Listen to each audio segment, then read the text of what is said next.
Mula sa ating magaling na kahugot na si Jonas. Umabot ka na ba sa punto ng buhay mo na akala mo nakalimutan mo na siya? Yung hindi mo na siya namimiss pa at kinikilig ka na sa iba.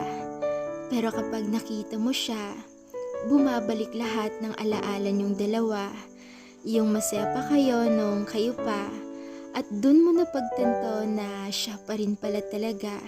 Siya pa rin yung gusto mong makasama. Siya pa rin yung dahilan kung bakit masaya. At siya pa rin pala kahit may iba na siya.